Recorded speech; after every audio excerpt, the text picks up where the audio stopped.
amasiko nezithethe. KwaXhosa kubakho ixesha apho amakhwenkwe aye esuthwini. Lixesha ke apho abazali bawobantwana bazibona bengamazibazana. Yazibusela kuni nonke, igama lam ndinguAvuyile, intombi yakwaJona. Namhlanje silapha eZwelitsha kwilokishi yaseQonce. Sizothetha nomama uBlayi ngento ngomntu okuthiwa lizibazana. Yena uzobe esicacisela le mbuzo kudala uhleli ukuthi yintoni izibazana. Kaloku abantu baye balwe bathi khange ndimzale lo mntwana andikwazi uba lizibazana. Yena umama uBlayi uzosenza sivuleke amehlo siyazi ukuthi umntu xa ezale umntana uba lizibazana, umntu xa engakhange azale umntana uyakwazi uba lizibazana. Nama ndiyazi kodwa uzosicacisela. Masambeni siyothetha nomama uBlayi. Amasiko nezithethe. Saba ngabelungu kusenina mzuntzuntu. Yizani sinqweme ze kuthi qwenge. Naba abantwana bethu bejikilela amasiko abo sijongile. Iqhawuke phi na imbeleko mzikaPhandlo? Ingaba siyavuma ukuba ukufa kusembizeni? Abakhuliswa sithi na sibaguqule bafane noondlebe ezikhanyilanga?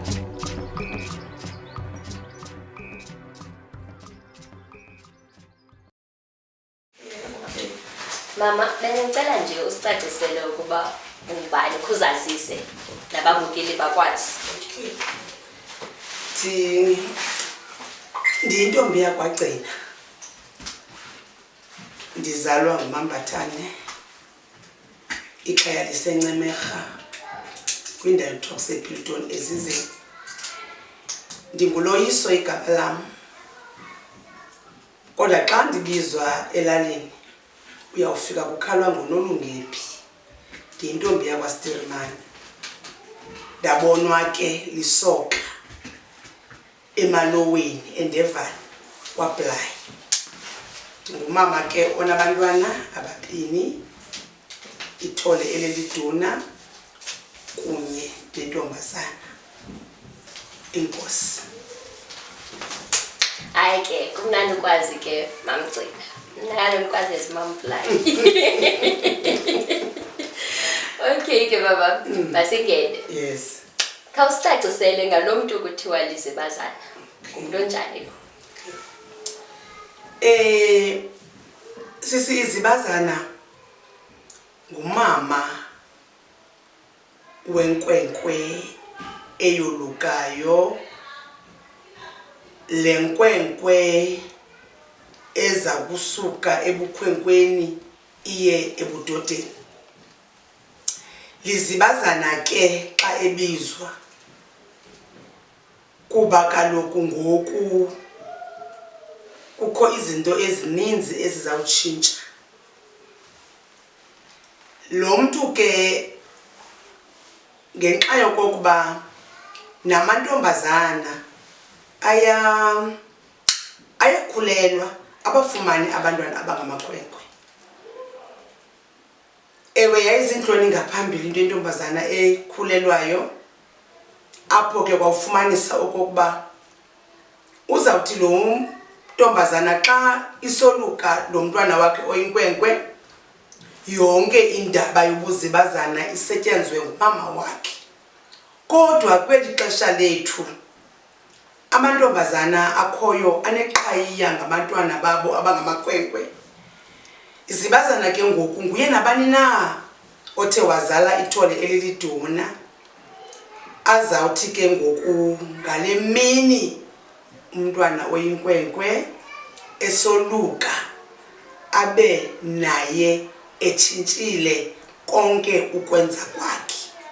Andazi noba ndiqebele na apho. Okay. Uthetha ke mama njengoba uthetha uthi izibazana banilandela le ethethileyo izibazana umuntu onomntana oliduna. Yes. Dala ekhakweli kwakunto zemilo kwelamakhasi onxibelelwano kusithiwa izibazana ngumuntu ongumama ayontombi. Kusithiwa kudala izibazana ngumuntu ongumama ayontombi. Xa uyintombi wanomntana kuba khona uba uyintombi unomntana, umntana wakho ngokamama wakho. Awukwazi konwaba uthi ulizibazana. Iyo loo nto ndisithi ngaphambili phaya intombazana isithi xa ifumene umntwana laa mntwana ungabalelwa kuye kuthi xa kusolukwa lo mntu balizibazana ibe ngumama wentombazana leyo.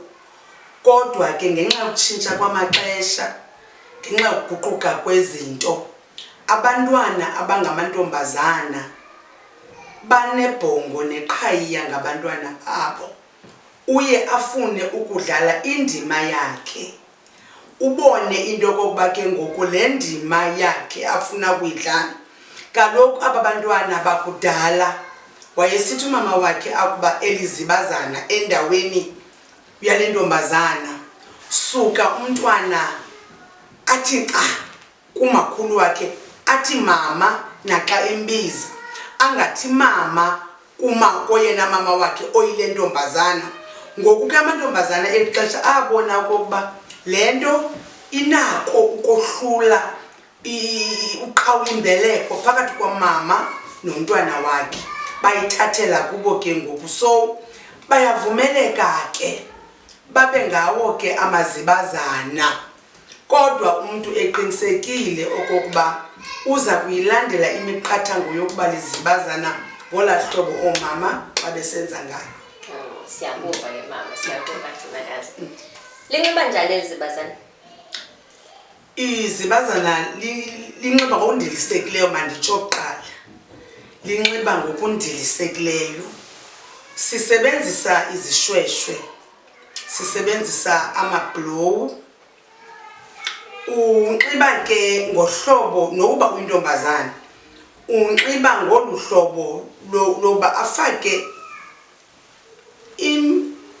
ishweshwe sakhe sinembinqelo, sinefaskoti, inesikhafu, ngoba wenza isidima kulo mntwana ubheke ehlathini. Unxiba umzimba wakhe ugqunywe, uthetha ukuthi ke iskipa asinxibileyo asinakuveza umzimba wakhe. Kudingeka ukuba imikhono ibe mide okanye kibe mifutshane iphele ezinqanibeni. Akugqiba entloko uthwele. Usoloko ke umama lo olizibazana enamanqashela ezinyaweni, esoloko enxiba intsimbi emqaleni ngalo lonke ixesha ikwekwe le isesehlathini. Enkosi mama. Okay ma. Njengoba uthi ndiyothi ukuba kunxitywa intsimbi namanqashela, ikhona into eziyithethayo ezona uba ndilizibazana andinawo intsimba nawo namanqashela ndizothini, ndiyakwazi ungazinxiba? Ngenxa yeli xesha nokwenza izinto singazazi, kuba eyona nto ebibalulekile ekunxibeni ngokundiliseka komntu ongumama okanye komntu olizibazana ibikukwenza isidima salaa mntwana usehlathini. Kodwa ke siyabukela, siyabona amazibazana anamhlanje ke aphuncukana nesiko lokwenza isidima emntwini. Bayenza ke besenza nje benganxibi nezo ntsimbi. Umntu igqibela ngalantsasa okanye kwezaa ntsuku umntwana ebesiya ebakhwetheni, emveni koko sezisuke ezintombi ke ngoku zibuyele ezibhulukweni zazo. Kanti ke yena umntu ongumama, uhlala umntu ongumama yena elolu hlobo ndithetha ngalo, se asuke athi ke xa acaba ke iintsimbi akanazo, kodwa abe endilisekile ngokokunxiba. Enkosi mama. Siyakuva. Ngamanye amazwi izibazana linxiba liba nesidima ngokundilisekileyo eqaleni kokungena komntana ade ayophuma. Ade ayophuma. Ndikhe ndive ke mama kusithiwa izibazana lilo eliphekela umkhwetha xa phambi kokuba kujiwe. Yinyani leyo? Kutheni kunjalo? Nyani mama. Ndithe mosi izibazana ngumntu ozelele nkwenkwe, izibazana ngumntu owakha isidima sale nkwenkwe. Nguye omele ukumphekela kuba nguye owava inimba mhla wabeleka lo mntwana. Kaloku xa ulizibazana uyazila. Uzila indlela yokutya. Awutyi zonke izinto ubukade uzitya. Ngokungakumbi lo mntwana engekotshiswa. Uyazila. Awuliweli iziko ungumuntu ongumama uhambele utata. Lonto ke ngoku inganobungozi uba ungathatha omnye umuntu amphekele. Kuba ihambo yalo muntu awuyazi. Ihambo oyaziyo yile yakho. Ngoko ke kumele kunyanzelekile okokuba izibazana limphekele ngokwalo umntwana. Ngamanye amaxesha uyawufumanisa into yokuba umuntu ongumama lo uyaphangela. Kodwa ndicinga okokuba nawuphina unozala emntaneni wakhe umele ukuba amlungiselele. Kweza ntsuku zokuqala kuphekwa mos ezankobe ziphekwe zibe ngqum. Kwathi ngohamba kwamaxesha kwakho into edibene nomngqusho. Lo mngqusho nawo uphekwa ke ngokube ngqum. Kodwa ndiqinisekile uba kwiintsuku zokuqala ezine umntwana oyinkwenkwe ehlathini utya ezankobe ezinqum. Njengokuba la mntwana kulaa ndawo ahleli kuyo esela la manzi awaselayo phaya nawabiza ukuba ngamacamu. Nomama kweli cala linganeno ngoba ephekela lekwekwe uyawagada amanzi awaselayo. Njengoba zininzi indidi zamanzi eziselwayo. Ukwakha ke isidima somntwana wakhe. Ukwakha isidima senkwenkwe yakhe. Ukwakha isidima salamkhwetha. Zingabi ninzi izinto ezikhathaza umntwana. Enkosi mama. Siyayiva ke ngokuba kutheni kufuneka izibazana liziphathe kahle xa lingenile umkhwetha xa ingenomkhwetha. Mama, lidlala ndimani izibazana kumalungiselelo okuphuma komkhwetha ukuyothi xhaxhe kulaa mini yemibhiyozo? Enkosi mama. Inkulu indima emayidlalwe lizibazana. Kuthiwa ingwe idla ngamabala. Umuntu umele ukuze azidle ngento yakhe. Akukho namnye umuntu onqwenela okokuba umntwana wakhe afumane inkxaso komnye umuntu. Indima yezibazana makabe kanti ngela xesha athi uza kolusa abe sele eqinisekile ngamalungiselelo anawo. Dlala indima enkulu ngokuba nguye othenga imithombo yokusila utywala besiXhosa. Nguye okufuneke ethenge iibhotile ezinamagama ezibizwayo zasebakhwetheni neebhotile ezibizwayo kwakufikwa ekhaya. Mazibe ziphuma kuye ezo zinto. Nguye othenga iziselo. Nguye olungiselela ikhankatha namanqalathi abantwana bakhe. Indima enkulu idlalwa nguye. Uyawuncediswa apha naphaya, kodwa ubukhulu becala makawuve umsebenzi womntwana wakhe. Awusebenze ngokwakhe ngamandla. Ewe zizawuba khona ezivela koosisi noobhuti azelwe kunye nabo, kodwa ubukhulu becala mayibe nguye oqhekekelwa intloko ngomsebenzi womntwana wakhe. Enkosi na. Siyakuva mama. Uthethile ndikuve uthetha ngebhotile. Ndikhe ndive ke kusithiwa izibazana likhupha amabele. Ndibe ndibona kuthe qhiwu ibhotile. Kutheni kusithiwa ngamabele nje? Kuthiwa ngamabele kuba le bhotile ayizukuba nye azayikhupha, zibhotile ezimbini ezingumfuziselo ke wamabele kuba umama unamabele amabini. Lento itolika okokuba phambi kokuba ophuke ibele ezala lo mntwana, amabele wakhe ayemabini, ingamabele entombi. KwaXhosa ke kwasetyenziswa le bhotile ebomvu kuba nangoku uyakuyibona ibhotile ephethwe ngumama olizibazana, izibhotile ezibomvu, iyicommando, ingeyiyo iviceroy, ingeyiyo iOldbuck, iyicommando. Ibhotile esikhula isetyenziswa emakhaya xa kuzindibano zesiXhosa. So amabele la atolika lonto ezibhotile ezimbini. Hayi ndiyayiva ke mama, ndicacisele ugqitha kuleyo ndaba.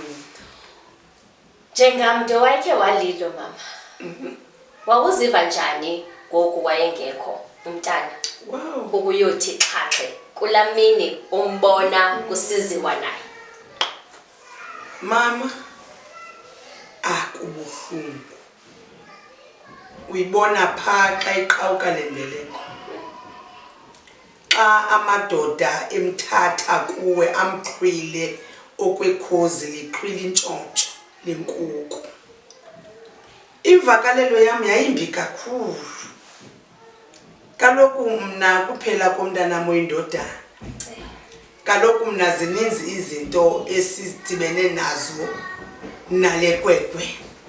Zininzi izinto ukuhlakunyuka kuba ngelishwa lakhe wathi esesezantsi ngeminyaka, eseminyakeni 12 washiywa ngutata wakhe.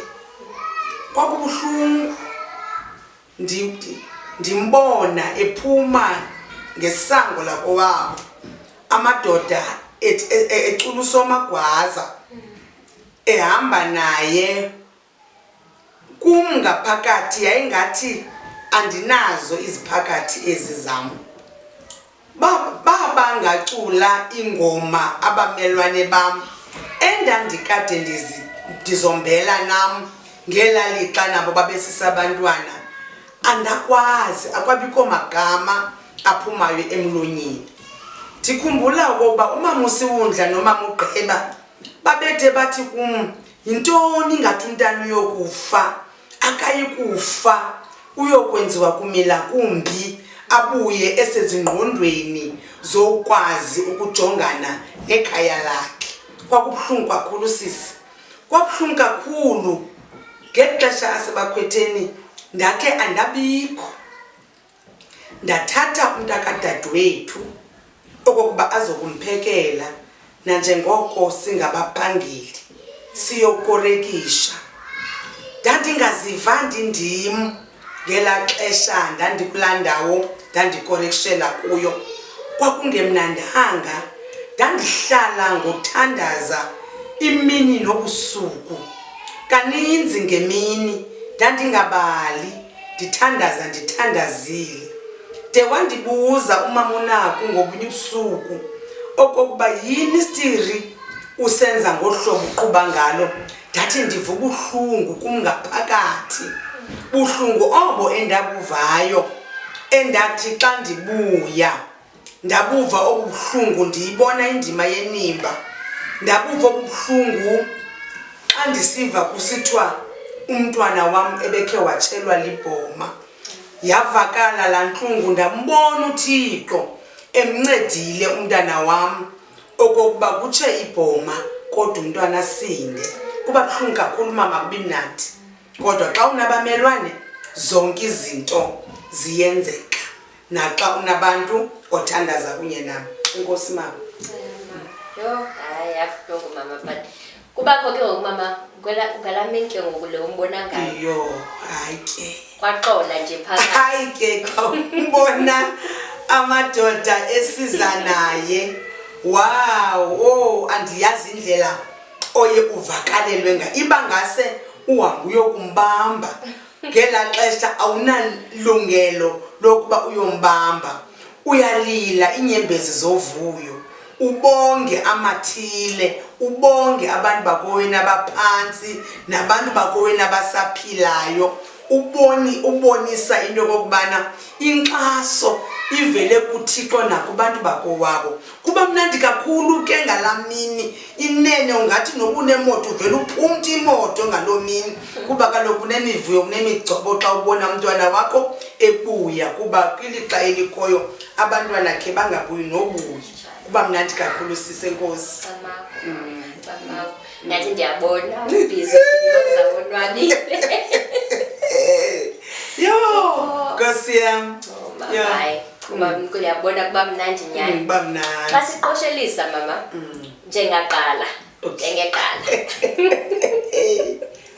ungaphosa maphi amazwi kumazibazana ale mihla?